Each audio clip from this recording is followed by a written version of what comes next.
पूजिते शङ्खचक्र गदाहस्ते महालक्ष्मी नमोऽस्तुते नमस्ते गरुडारूढे कोलासुरभयङ्करी सर्वपाप हरे देवी महालक्ष्मी नमोऽस्तुते महादेव्यै च विद्महे विष्णुपत्नी च धीमहि तन्नो लक्ष्मी प्रचोदयात्।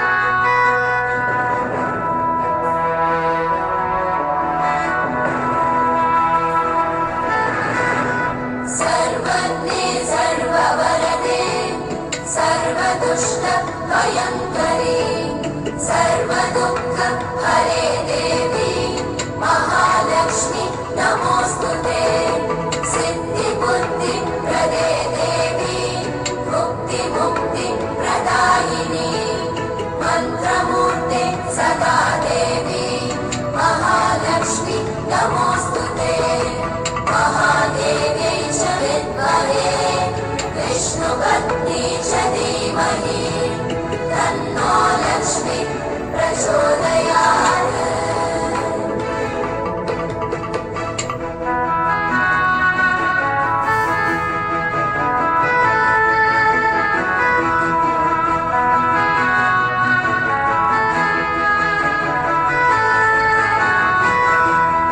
आद्यन्तरहिते देवी आद्यशक्ति महेश्वरी योगजे योगसम्भूते महालक्ष्मी नमोऽस्तुते स्थूलसूक्ष्म महारौद्रे महाशक्ति महोदरे महापाप हरे देवी महालक्ष्मी नमोऽस्तुते महादेव्यै च विद्महे विष्णुपत्नी च धीमहि तन्नो लक्ष्मी प्रचोदयात्।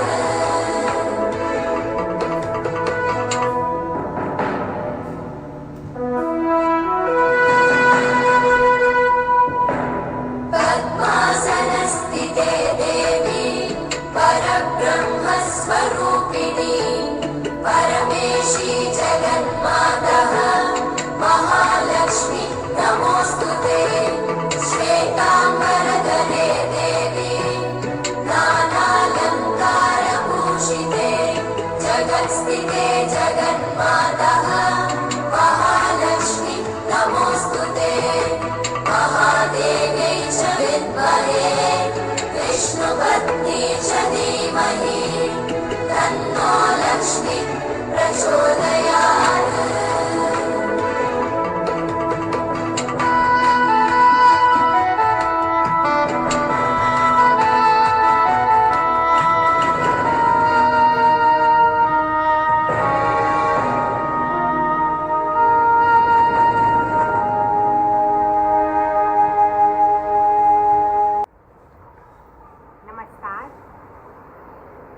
नवरात्रि महोत्सव के आज के सत्संग में मैं इंटरनेशनल योगा सोसाइटी की तरफ से आप सभी का स्वागत करती हूँ। हम देवी माँ की आराधना श्री महालक्ष्मी के रूप में कर रहे हैं। अभी तक की कथा से हमें ये ज्ञात हुआ कि श्री महालक्ष्मी हमारे मानसिक विकारों को दूर करती हैं और हमें मानसिक समृद्धि प्रदान करती हैं। साधारण तौर पर लोग माँ लक्ष्मी की पूजा सिर्फ मटीरियल प्रॉस्पेरिटी के लिए करते हैं, भौतिक समृद्धि के लिए, लेकिन श्री महालक्ष्मी मटीरियल प्रॉस्पेरिटी के साथ साथ हमें मेंटल प्रॉस्पेरिटी भी प्रदान करती है। इस वर्ष की घटनाओं से हमें ये साफ संकेत मिलता है कि मानसिक समृद्धि भौतिक समृद्धि से भी ज़्यादा ज़रूरी है। मेंटल प्रॉस्पेरिटी का महत्व हमारे मटीरियल प्रॉस्पेरिटी से भी ज़्यादा है। श्री महालक्ष्मी की जब भक्तों के पे कृपा होती है तो उनका जीवन रूपांतरित हो जाता है। उनके जीवन में सुख, शांति, भौतिक समृद्धि और आंतरिक समृद्धि आती है। इन्हीं शब्दों के साथ मैं अब श्री स्वामी शशि भूषणानंद जी से आज का सत्संग प्रारंभ करने का निवेदन करती हूँ। श्री स्वामी शशि भूषणानंद जी। ओम ब्रह्मानंदम परम सुखदम केवलम ज्ञानमूर्तिम द्वंद्वातीतम गगन सदृशम तत्वमस्यादिलक्ष्यम एकम नित्यं विमलमचलम सर्वधि साक्षिभूतम भावातीतम त्रिगुणरहितम सद्गुरुः तं नमामि, सद्गुरुः तं नमामि, सद्गुरुः तं नमामि। ओम शांति शांति शांति। ओम श्री महालक्ष्म्यै नमः। ओम श्री महालक्ष्म्यै नमः।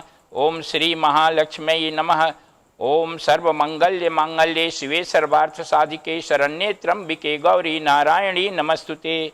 ओम शांति शांति शांति। आप सबों में विद्यमान परमात्मा को नमस्कार है। अभी हम लोग देवी महादेवी लक्ष्मी चरित्र का वर्णन कर रहे हैं और आज दूसरा मध्य का तीसरे दिन की ये पूजा चल रही है। आपको ज्ञात है कि नवरात्र में 3 दिन की 3 पूजा होती है। पहले 3 दिन तक महादुर्गा की पूजा होती है, दूसरे 3 दिन तक महालक्ष्मी की पूजा होती है और तीसरे 3 दिन तक महासरस्वती की पूजा होती है। तो अभी आज ये दूसरे 3 दिन का अंतिम तीसरा दिन है और अभी हम लोगों ने जो स्तुति की है उस स्तुति में सर्वमंगल्य मांगल्ये शिवे सर्वार्थ साधिके शरण्ये त्र्यंबिके गौरी नारायणी नमस्तुते, उस स्तुति के माध्यम से देवी की पूजा, देवी की आराधना की गई है जो सभी प्रकार के मंगल करने वाली हैं। ये जो देवी हैं महालक्ष्मी, महालक्ष्मी देवी महिषासुर का वध करती है। महिषासुर व्यक्तित्व में वर्तमान विक्षेप जो दुर्गुण है, विक्षेप जो बाधा है, उसको समाप्त करती हैं और महिषासुर उसी का प्रतीक है। विक्षेप यानी मानसिक चंचलता। ये पूरी कथा जो है दुर्गा सप्तशती की, वो साधना का एक क्रम बताता है। महादुर्गा मल को दूर करती हैं, महालक्ष्मी विक्षेप को दूर करती हैं और महासरस्वती अज्ञान का जो तीसरा आवरण है उसको समाप्त करती हैं, अज्ञान आवरण को समाप्त करती हैं, अविद्या को समाप्त करती हैं। दुर्गा देवी शक्ति प्रदान करने की देवी हैं, भक्ति प्रदान करने वाली देवी लक्ष्मी देवी हैं और मुक्ति प्रदान करने वाली देवी सरस्वती देवी हैं। दुर्गा देवी का केंद्र स्थान मणिपुर चक्र है और वो कर्मगंधी का विमोचन करती हैं। लक्ष्मी देवी का केंद्र हृदय चक्र है, वो काम ग्रंथि का विच्छेदन करती हैं और देवी सरस्वती का केंद्र जो है आज्ञा चक्र है, जो अविद्या ग्रंथि का विच्छेद करती है। और इन तीनों ग्रंथियों का विच्छेद हो जाने से ही व्यक्ति आत्मज्ञान को प्राप्त करता है। तो ये प्लानिंग है और इस प्लानिंग में जो है साधना के द्वारा व्यक्ति अपने अंदर वर्तमान जो दोष दुर्गुण है, जिसे असुर कहा गया है, उन्हें दूर करता है। ये कहानी जो कथा दुर्गा सप्तशती का है वो इसी बात की अभिव्यक्ति कर रहा है। देवी के कुछ मंत्र हैं, जैसे ऐं ह्रीं क्लीं चामुंडाय विच्चे। अब ये सब जो ऐं ह्रीं क्लीं, ये जो बीजाक्षर हैं, वो एक एक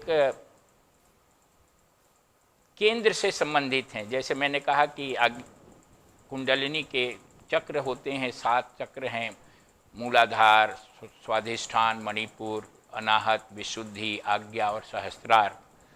तो ऐंग ह्रींग क्लिंग ये एक विशेष प्रकार के स्पंदन हैं जो एक चक्र के का प्रतिनिधित्व करते हैं, उस चक्र के स्पंदन का प्रतीक हैं।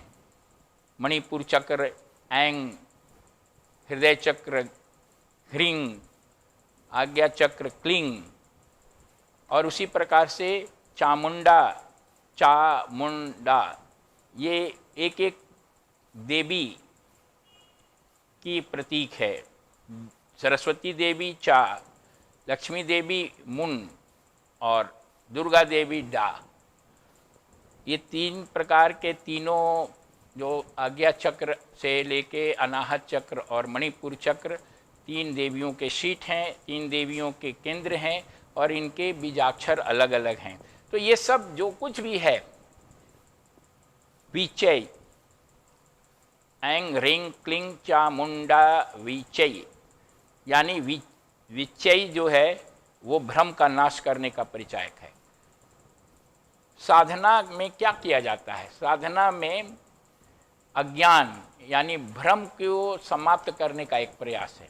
हम जो कुछ भी समझते हैं जिंदगी को या संसार को, हम गलत रूप में समझते हैं। जो कुछ अनुभव करते हैं वो एक भ्रम में अनुभव करते हैं। ये तीनों देवियां इन भ्रमों को दूर करने के लिए 3 जो है शक्ति के परिचायक हैं, और ये वास्तव में परमात्मा के एक एक पक्ष के प्रतीक हैं। इन सारे बातों को ध्यान में रखते हुए ये दुर्गा सप्तशती की कथा बताई गई है। तो महिषासुर का जब वध हुआ, उसकी सभी सेनाएं भाग गई, और उसके सेनाओं के भागने के बाद देवताओं में बहुत प्रसन्नता आ गई, क्योंकि देवताओं को वो दुख देते थे, असुर और महिषासुर।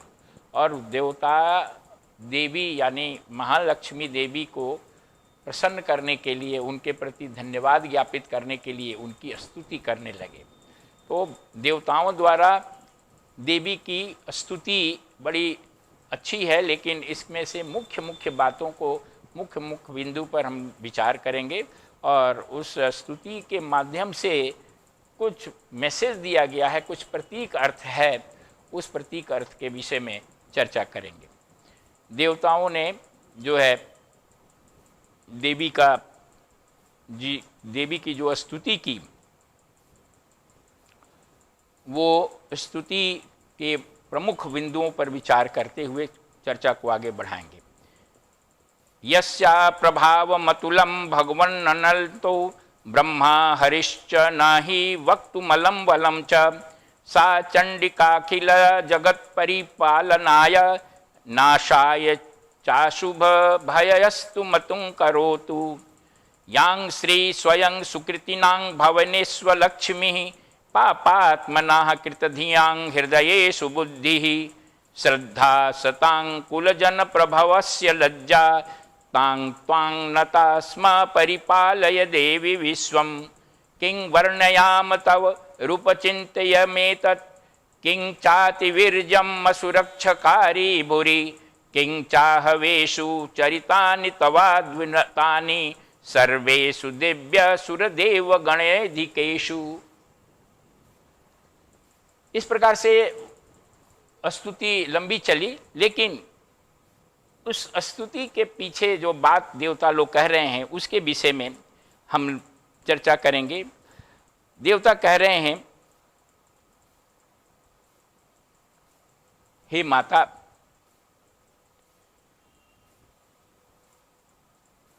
ये जो आपके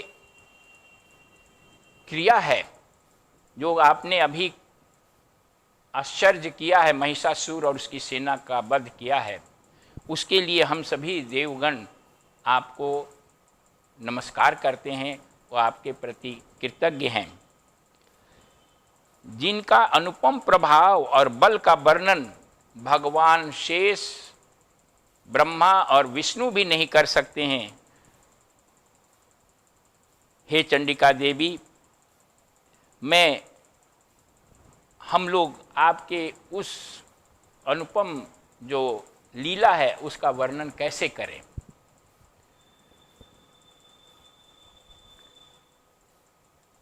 हे देवी चंडिका, आप संपूर्ण जगत का पालन एवं अशुभ भय का नाश करने वाली हैं।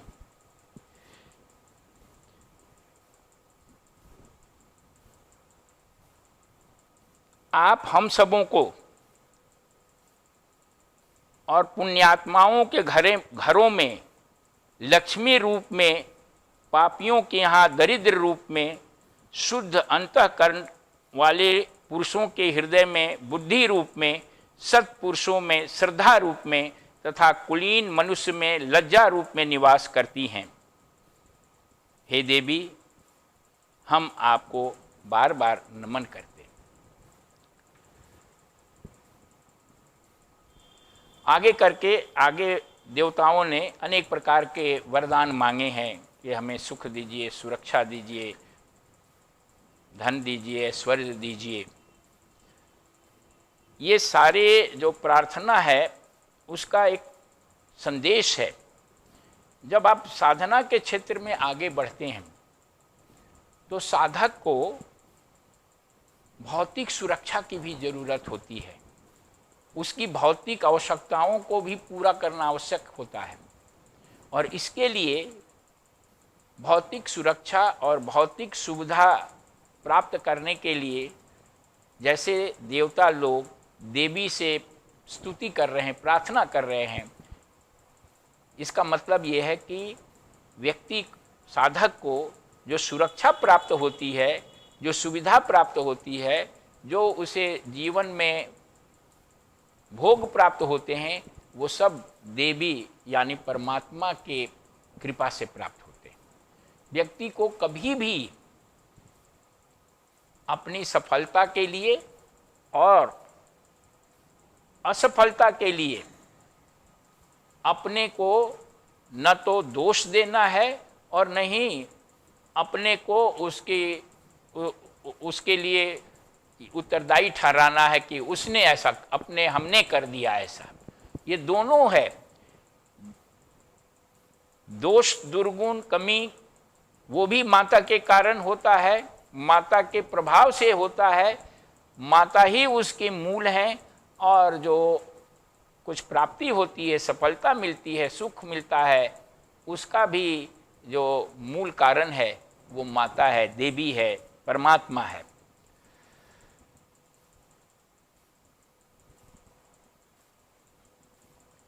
यहाँ पर इस देवी को यानी महालक्ष्मी देवी को इस प्रार्थना में सारे देवताओं से बड़ा बताया गया। अब इसी में पहली दूसरी लाइन में है कि आपकी जो महानता है, आपकी जो कीर्ति है, आपका जो प्रभाव है, इसको ब्रह्मा विष्णु शिव कोई वर्णन नहीं कर सकता है। और आगे चल के इनको सर्वशक्तिमान, सर्व से ऊपर, सबसे बड़ा बताया गया है। यहाँ ये इस बात को जान लेना जरूरी है कि देवी के प्रति ये भाव व्यक्त करने के पीछे ये मकसद नहीं है कि दूसरे देवताओं को छोटा करना, छोटा दिखाना। ये भारतीय संस्कृति और भारतीय ग्रंथों की सुंदरता ये है कि जिस इष्ट देवता के हम पूजा करते हैं, जैसे अलग अलग इष्ट देवता हैं, राम हैं, कृष्ण हैं, शिव हैं, हनुमान हैं, ये बहुत सारे देवताओं में से हम किसी को इष्ट मानते हैं।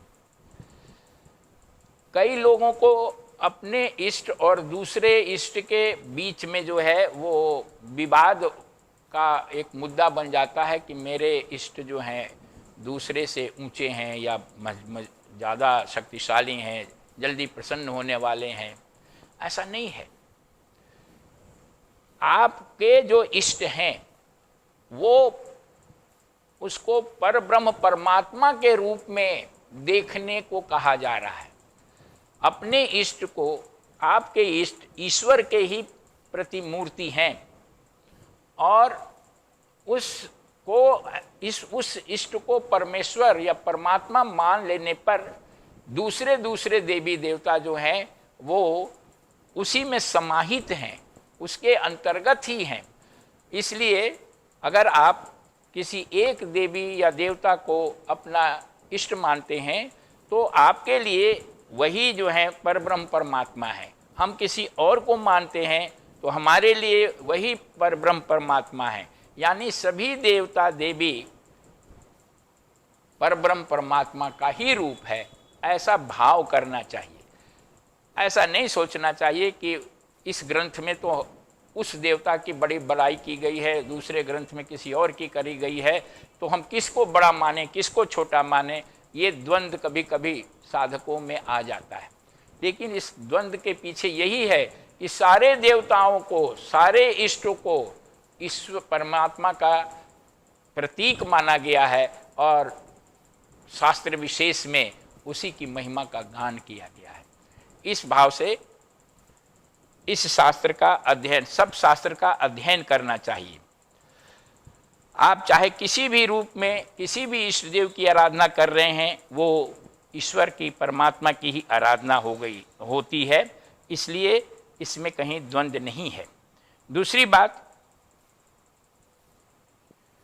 कि जितने भी शुभ और अशुभ गुण हैं व्यक्ति को के अंदर, वो सब माया के प्रभाव से व्यक्तित्व में प्रकट होते हैं। और माया जो है प्रकट करने वाली शक्ति ईश्वरीय शक्ति है। व्यक्ति को न तो अपने दुर्गुण के प्रति घृणा करनी है और न ही सद्गुण को अपना मानना है। दुर्गुण और सद्गुण दोनों ही ये परमात्मा के प्रेरणा से प्रकट होते हैं और परमात्मा के आशीर्वाद से ही ये समाप्त भी होते हैं। तो अपने आप को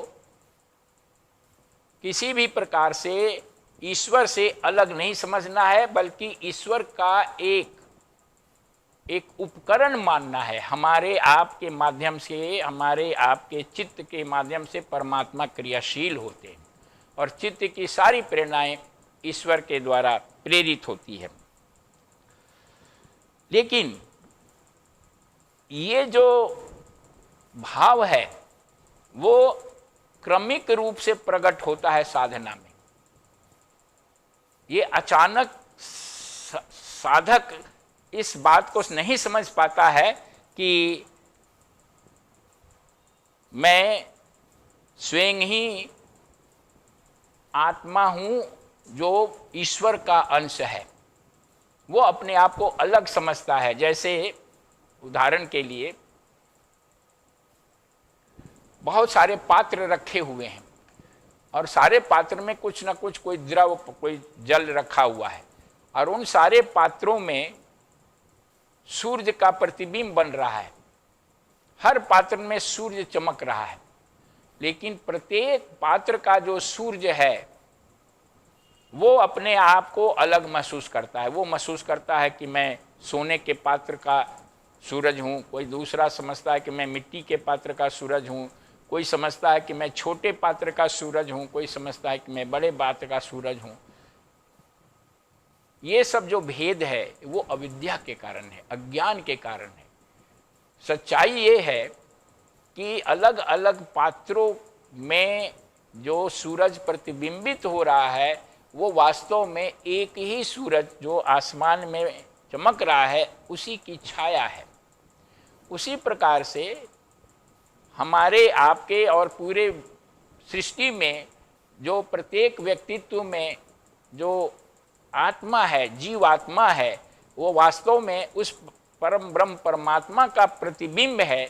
लेकिन अज्ञान के कारण, अविद्या के कारण हर जीव अपने आप को एक दूसरे से अलग समझता है और इस दृष्टि से कोई अपने को छोटा या कोई अपने को बड़ा अनुभव करता है। लेकिन जब साधना के मार्ग पर वो जीव आगे बढ़ता है तो उसके दृष्टि में परिवर्तन होने लगता है और धीरे धीरे वो ये रियलाइज कर जाता है, उसको ये ज्ञान हो जाता है कि वास्तव में उसके व्यक्तित्व में जो जीव आत्मा के रूप में जो सत्य प्रकट हो रहा है वो वास्तव में परमात्मा का ही प्रतिबिंब है।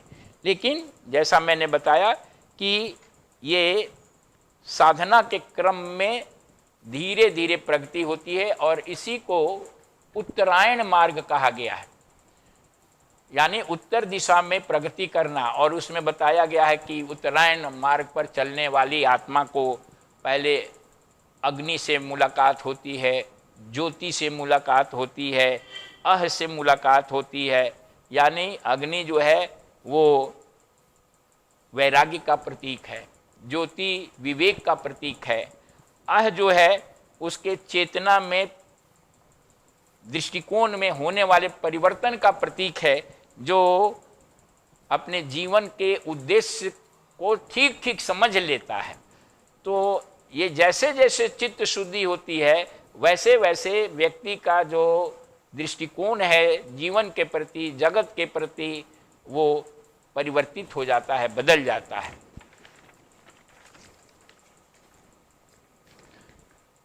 इसी तरह से वो देवता लोग जो हैं वो माता देवी की प्रार्थना करते समय बताते हैं कि आप जो हैं लज्जा के रूप में, सत्पुरुषों में श्रद्धा के रूप में, कुलीनों में जो हैं वो बुद्धि के रूप में, और गरीबों में, पापियों में दरिद्रता के रूप में आप निवास करती हैं। इसका यही अर्थ समझना चाहिए कि जो कुछ भी है वो सब ईश्वर है। और इसी को भगवत गीता में जो है विभूति पाद में भगवान कृष्ण बताते हैं कि मैं वर्णन करते हुए बताते हैं कि वीरों का जो शूरवीर हैं उनकी वीरता मैं हूँ, जो सुंदर है उनका मैं सौंदर्य हूँ, वो जो ज्ञानी है उनका मैं ज्ञान हूँ। तो ये बताने के पीछे ये बात है कि जिसमें भी जो विशेषता है या जिसमें भी जो कमियां हैं वो सब परमात्मा है, यानी केवल परमात्मा ही है। इस बात को यहाँ एम्फेसाइज किया गया है।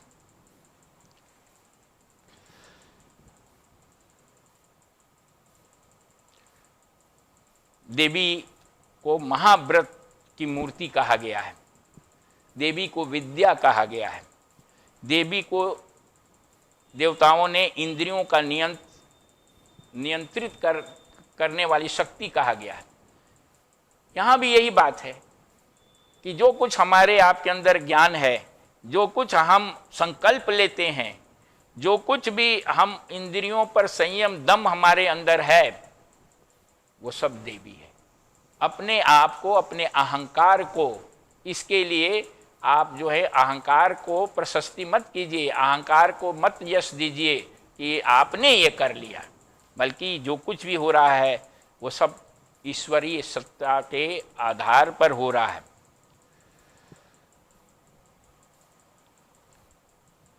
आप दुर्गम सागर से पार करने वाली हैं। इस संसार को दुर्गम सागर कहा गया है, बहुत कठिन सागर है दुर्गम सागर। इस दुर्गम सागर को आप सुगम कर देती हैं। इस संसार में यदि कोई व्यक्ति महालक्ष्मी की कृपा प्राप्त कर ले तो इस संसार में उसकी यात्रा, जीवन यात्रा उसकी सुगम हो जाती है, आसान हो जाती है। इस प्रकार से देवी की स्तुति करने के बाद उन लोगों ने प्रार्थना किया कि हे देवी, आप अपने शूल से हमारी रक्षा करें, भाला से रक्षा करें। आप हे चंडिका, आप अपने त्रिशूल से हमें चारों तरफ से रक्षित करें। हे देवी, आप अपने घंटा से हमारी रक्षा करें। अब यहां पर कुछ बात समझने की है। ये जो कुछ अस्त्र शस्त्र के नाम देवताओं ने गिनाए कि आप शूल से, तलवार से, घंटा से, त्रिशूल से हमारी रक्षा करें, इसके पीछे भी एक मैसेज है, इसका भी एक प्रतीक अर्थ है।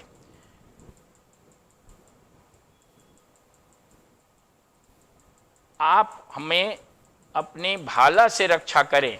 इसका मतलब भाला जो है वो तीक्ष्ण होता है, तेज होता है, तीखा होता है, नुकीला होता है।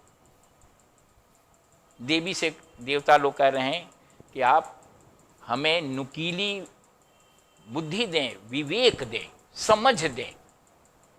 अगर हमारे अंदर विवेक, बुद्धि, समझ होगी,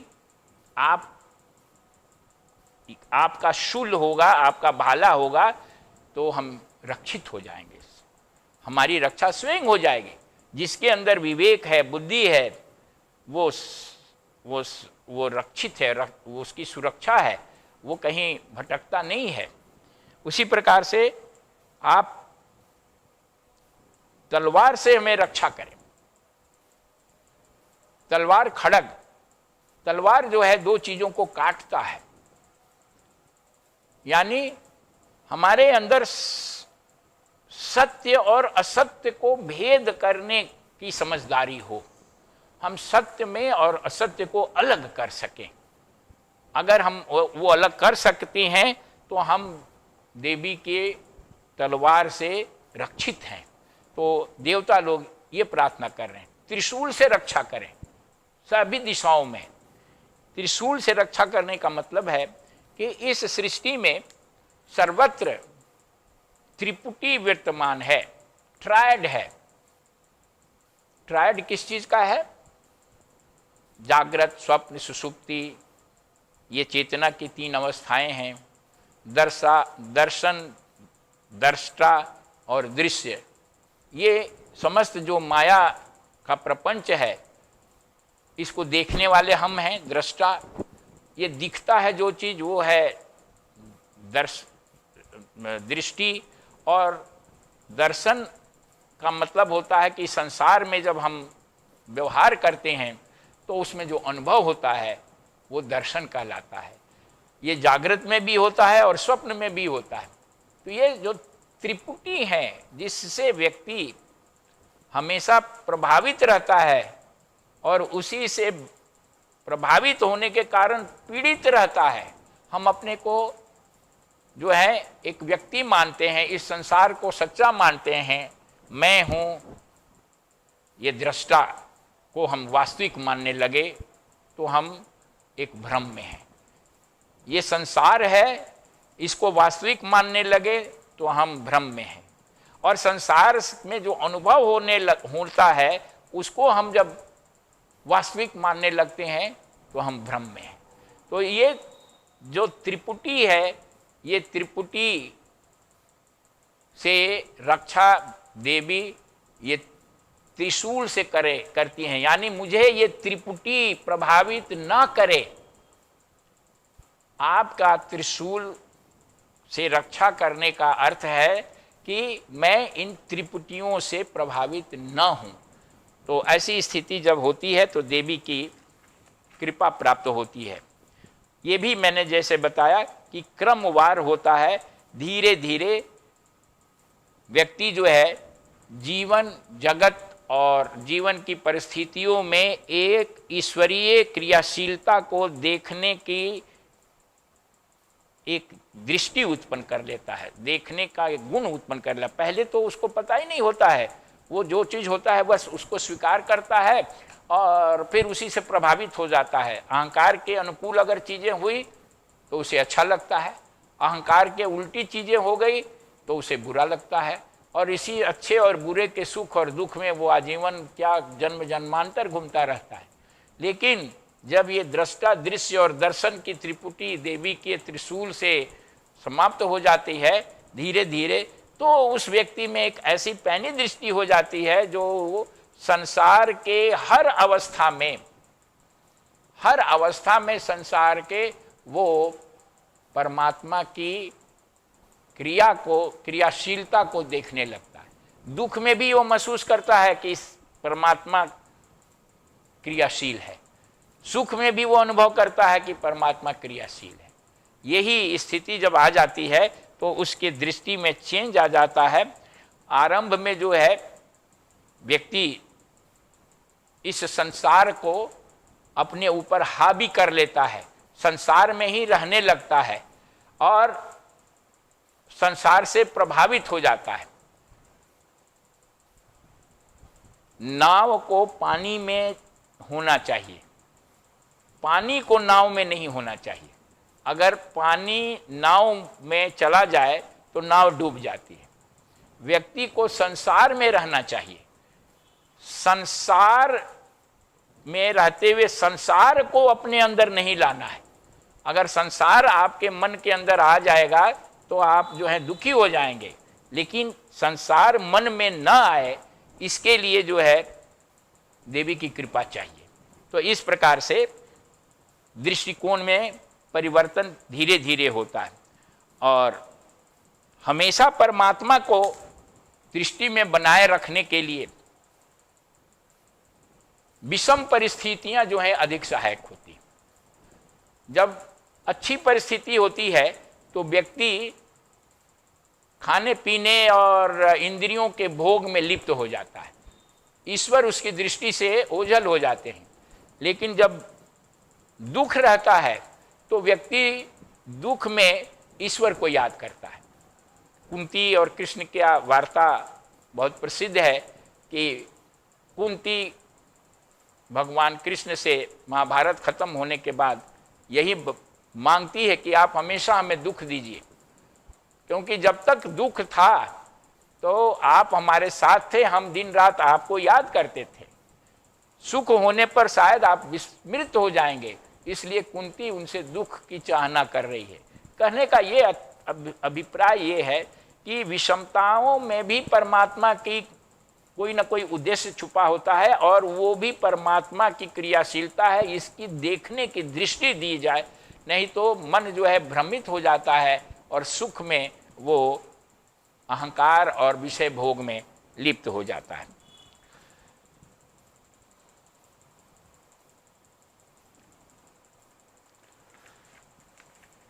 अंत में देवता लोग उनसे मांगते हैं कि जो स्तुति हम लोग कर रहे हैं, इस स्तुति को करने वाले को सुख समृद्धि ऐश्वर्य आप प्रदान करें और जब हम लोग चाहें तब आप दर्शन दिया करें और भविष्य में हम लोगों के कभी कष्ट आए तो आप दूर करें।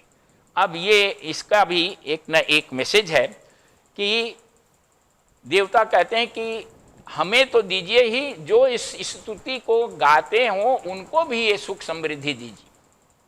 वास्तव में ये जो सुख समृद्धि ऐश्वर्य है, पहले भी बताया गया है कि ये दो तरह का है, एक भौतिक और एक आत्मिक आध्यात्मिक।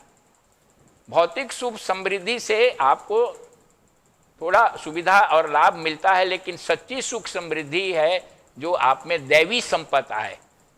अब है अहिंसा, सत्य, दान, आपका जो है क्षमा, दया, इस तरह के जो गुण हैं वो दैवी संपत्ति है।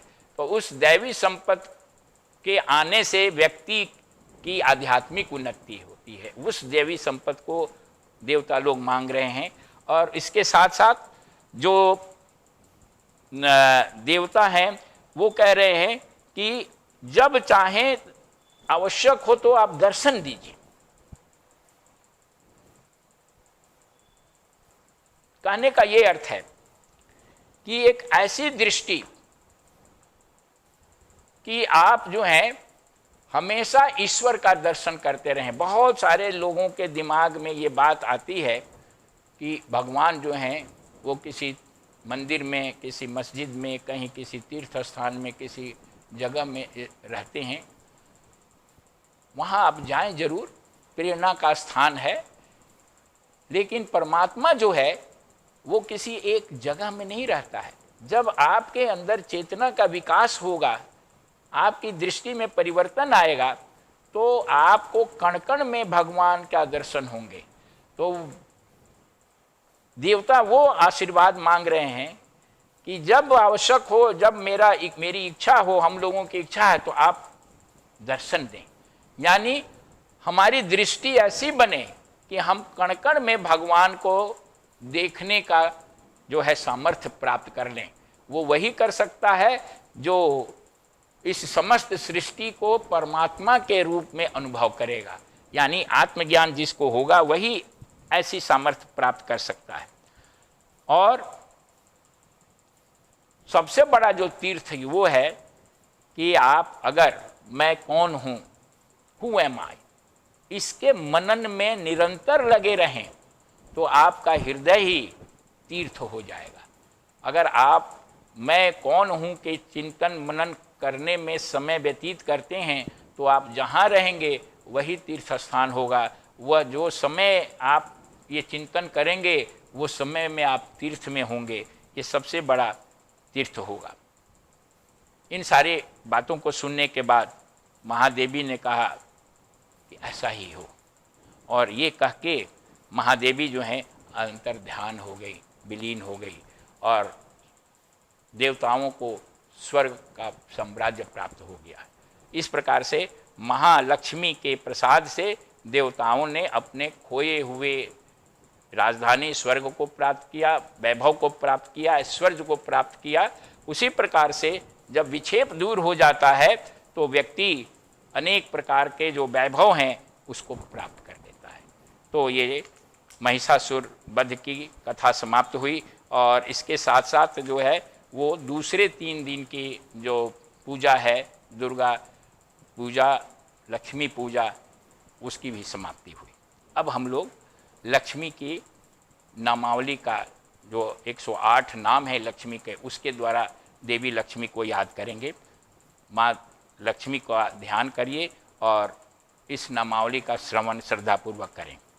ओम प्रकृत्यै नमः, ओम विकृत्यै नमः, ओम विद्यायै नमः, ओम सर्वभूतहित प्रदायै नमः, ओम श्रद्धायै नमः, ओम विभूत्यै नमः, ओम सुरम्यै नमः, ओम परमात्मिकायै नमः, ओम वाचे नमः, ओम पद्मालयायै नमः, ओम पद्मायै नमः, ओम शुचयै नमः, ओम स्वाहायै नमः, ओम स्वधायै नमः, ओम सुधायै नमः, ओम धन्यायै नमः, ओम हिरण्यमयी नमः, ओम लक्ष्म्यै नमः, ओम नित्यपुष्टायै नमः, ओम विभावर्यै नमः, ओम आदित्यै नमः, ओम दित्यै नमः, ओम दीप्तायै नमः, ओम वसुधायै नमः, ओम वसुधारिण्यै नमः, ओम कमलायै नमः, ओम कांतायै नमः, ओम कामाक्षायै नमः, ओम क्रोध संभावायै नमः, ओम अनुग्रह परायै नमः, ओम बुद्धयै नमः,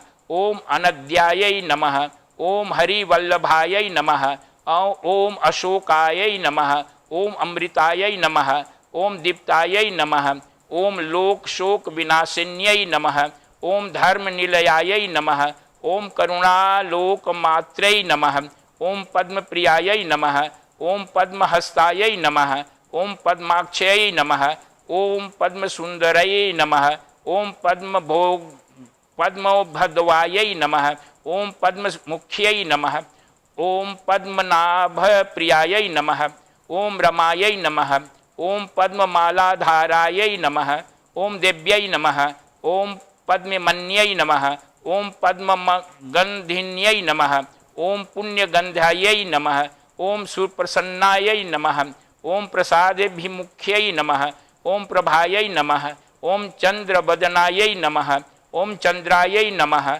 ओम चंद्र सहोदर्यै नमः, ओम चतुर्भुजायै नमः, ओम चंद्ररूपायै नमः, ओम इंद्रायै नमः, ओम इंदुशीतलायै नमः, ओम आह्लादजनन्यै नमः, ओम पुष्टयै नमः, ओम शिवायै नमः, ओम शिवकर्यै नमः, ओम सत्यै नमः, ओम विमलायै नमः, ओम विश्वेजनन्यै नमः, ओम तुष्टायै नमः, ओम दारिद्र्यनाशिन्यै नमः, ओम प्रीतपुष्करिण्यै नमः, ओम शांतायै नमः, ओम शुक्लमाल्याम्बरधारायै नमः, ओम श्रियै नमः, ओम भास्करै नमः, ओम बिल्वनिलयायै नमः, ओम वाराहरोहायै नमः, ओम यशस्विन्यै वसुसस्नै नमः, ओम वसुधारै नमः, ओम सिद्ध्यै नमः, ओम त्रैणय सौम्यायै नमः, ओम शिव शुभप्रदायै नमः, ओम नृप विश्वगतानंदायै नमः, ओम वरलक्ष्म्यै नमः, ओम वसुप्रदायै नमः, ओम शुभायै नमः, ओम हिरण्यप्राकारायै नमः, ओम समुद्रतनयायै नमः, ओम जयायै नमः, ओम मंगलायै नमः, ओम देव्यै नमः, ओम विष्णु वक्षस्थल स्थितायै नमः, ओम विष्णुपत्न्यै नमः, ओम प्रभान्नाक्ष्यै नमः, ओम नारायण समाश्रितायै नमः, ओम दारिद्र्य ध्वंसिन्यै नमः, ओम देव्यै नमः, ओम सर्वोपद्रवारिण्यै नमः, ओम नवदुर्गायै नमः, ओम महाकाल्यै नमः, ओम ब्रह्मा विष्णु शिवात्मिकायै नमः, ओम त्रिकाल ज्ञान संपन्नायै नमः, ओम भुवनेश्वरै नमः, ओम नमश्चंडिकायै। अब हम लोग थोड़ा देवी ध्यान करेंगे कुछ मिनटों का। अपने मन के अंदर महालक्ष्मी के चित्र को धारण करेंगे, उनसे ज्ञान भक्ति और शक्ति की अपेक्षा करेंगे और दैवी संपत्ति को प्राप्त करने का मानसिक प्रार्थना करेंगे। ओम श्री महालक्ष्म्यै नमः, ओम श्री महालक्ष्म्यै नमः, ओम श्री महालक्ष्म्यै नमः।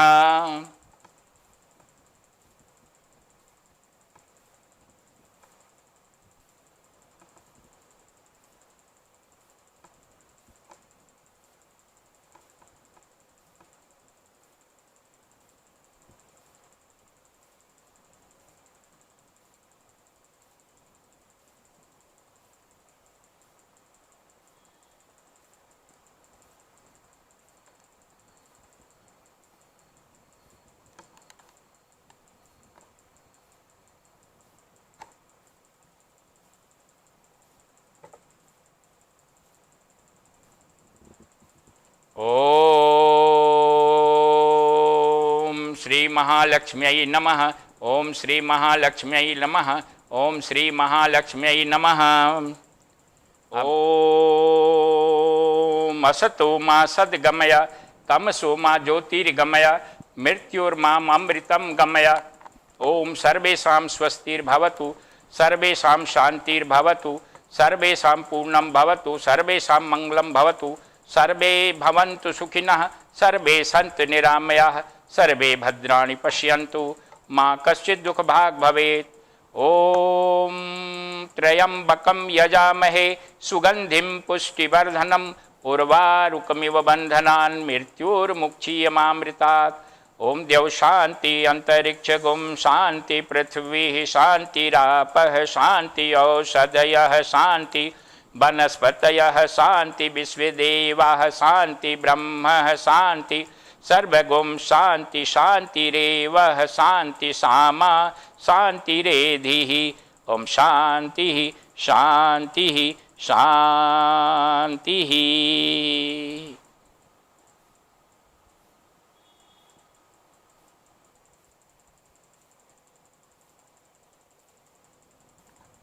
माता लक्ष्मी का अनंत आशीर्वाद आप सबों को प्राप्त हो, आपके जीवन में शक्ति भक्ति और मुक्ति प्राप्त हो, आप इसी जीवन में आत्मज्ञान के परम लक्ष्य को प्राप्त करके आवागमन के चक्र से हमेशा हमेशा के लिए मुक्त हो जाएं। यही देवी से प्रार्थना है, यही शुभकामना है और आपसे का पूर्ण आशीर्वाद इस देवी का प्राप्त हो, यही शुभेच्छा है। ओम शांति ही शांति ही शांति ही। हरिओम तत्सत।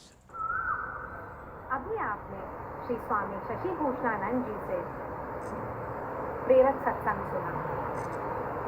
महिषासुर के वध और देवों द्वारा महालक्ष्मी की स्तुति की गई और इसी के साथ श्री महालक्ष्मी की कथा यही समाप्त होती है। कल से हम माँ सरस्वती की आराधना प्रारंभ करेंगे।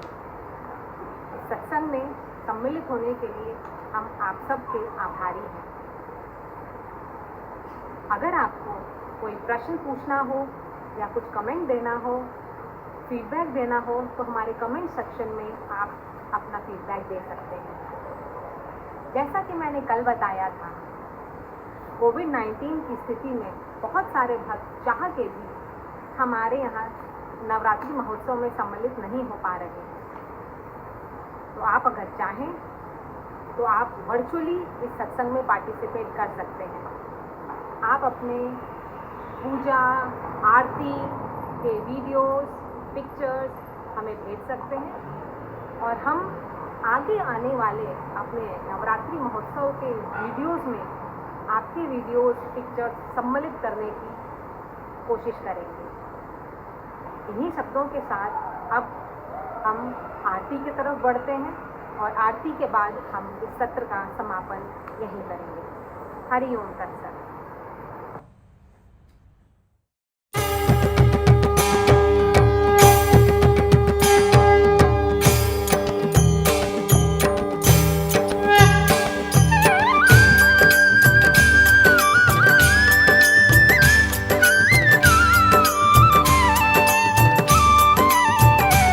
ओम जय लक्ष्मी माता, मैया जय लक्ष्मी माता।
दिन से